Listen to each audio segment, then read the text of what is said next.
شب بر شما خوش و متشکرم از اینکه در این لحظه بیننده شبکه یک سیما هستید. خانم سپانلو اگر خواهش میکنم. بسم الله الرحمن الرحیم. خیلی خوشحالم که در خدمتتون هستیم.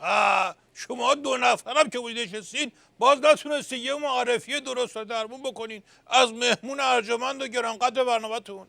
باید خودم دستاستین بالا بزنم. منم که اهل تعریف از خود نیستم، این وسط معرفی درست حسابی انجام نمیشه.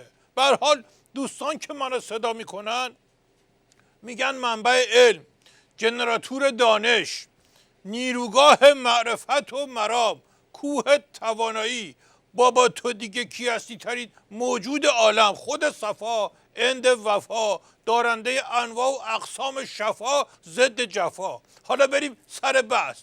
موضوع بحث چی بود حیدری؟ در مورد مهمترین موضوعات کشور با شما بینندگان و همیهنان عزیز صحبت کنم. مهمترین مسائل کشور خب بحثش روشنه. من میخوام همین اول برنامه بگم که دیگه تو دست اندازای سوالای پرت و پلا بحث پیچ نخوره. سوال یکی بیشتر نیست. خطر چیه که از همه جای نظام صدای بوق و آژیر بلند شده؟ جواب یکی بیشتر نیست. قیاف استراتژیکی منطقه به هم ریخته. قیاف عظما پشت سرش. اون ائتلاف زد امنیت ملی عظما رو همچین قط خطی کرد. ترکیه و اینام که رفتن روش، اتفاقا پشت سر هم داره عظما رو دلنگون میکنه. امروز تقریبا تمام این اتفاقات افتاده، آمارها این رو بیان میکنن. یه کمی در موردش توضیح بدید. من کلی میگم. دیدی هر وقت نظامو توی کنفرانسی چیزی را نمیدن خودش بیاد یه همایش را میندازه که دنیا رو منزوی بکنه. الان از این همایش ها باید را بندازیم، یه ائتلاف ضد کل جهانم باید درست بکنیم. خلاصه میکنم عمق استراتژیکی که به پوکه، بعد وقت هیتو هم یه خبرایی میشه دیگه. دلار هم که گرون میشه خبرش به بانک مرکزی نباید داد، صاف باید گذاشت رو میز سپاه و نیروی انتظامی. اجازه میفرمایید که من نرخ تورم و بیکاری رو هم بگم؟ نه خیر، اجازه نمیدم. هر کس به اندازه کوپونش حرف بزنه. من با شما فرق میکنم. نمره عقل و شعور من 100، مال شما چه عرض کنم؟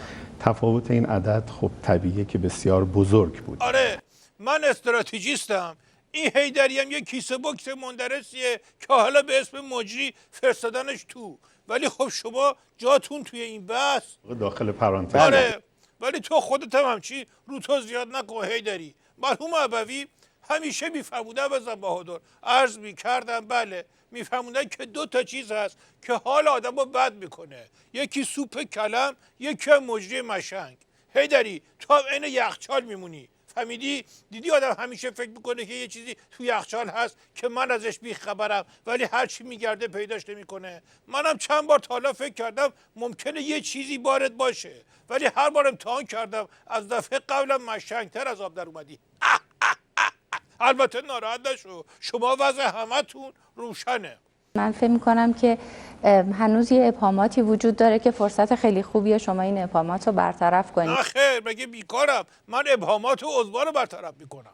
الان یه دعوای اساسی هست که دیگه پشت پرده جا نمیشه. این هفته اون جیغ و داد کریمی راد با علوی دیدین چی کار کردن؟ داشت عمامه طرف مینداخت گله گردنش. در این زمینه دوست دارید توضیح بدید؟ نه خیر، دوست ندارم ولی مجبورم. به 100 دلیل ریش عظما به 100 جا بنده، یکی از یکی شلتر و افتادنی تر تو کل منطقه میگم. اون بیش از 100 بند کجا پایش میشه؟ واسه من پایش مایش و پایش مایش و اینا رو ننداز، کلمش هم خطرناکه دیگه.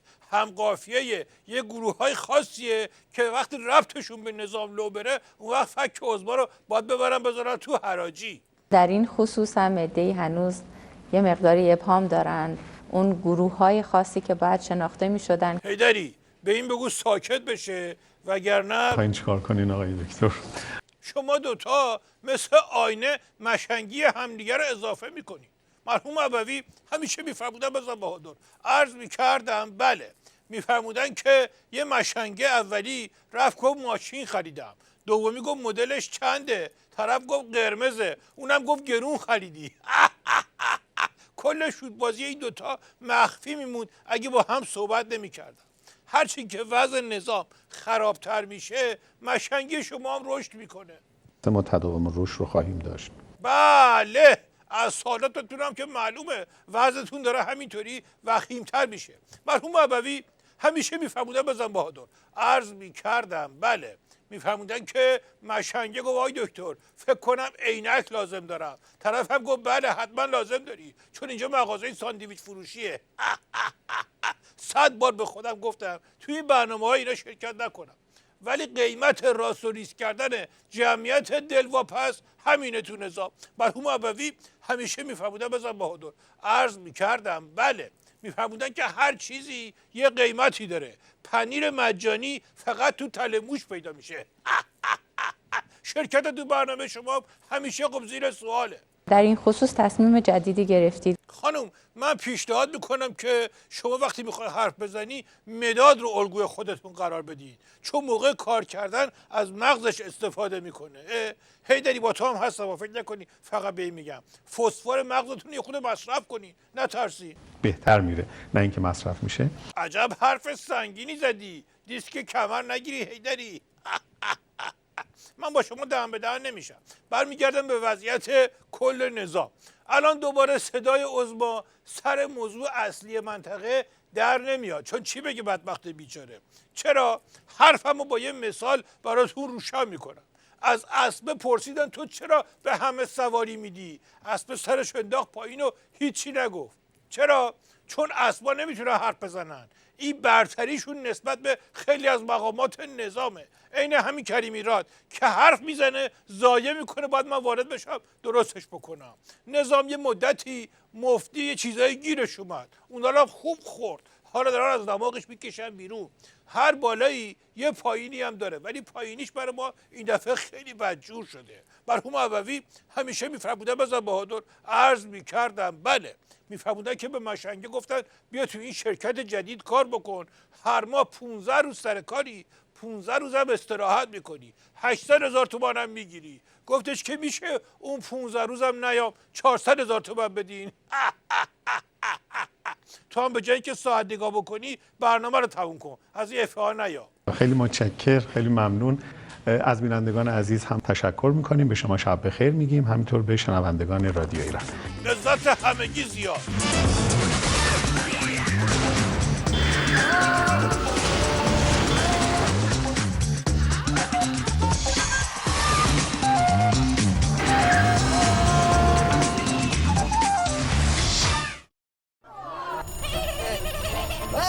الان سرم شلوغه، تکه شدی شروع شد.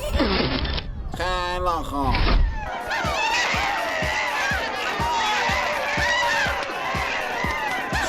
این بچه هم بوده این تکه شدی داره شروع میشه. تکه شدی، تکه شدی، تکه شدی. ما داریم چی کار میکنین؟ تکه شدی شروع شده. نه بابا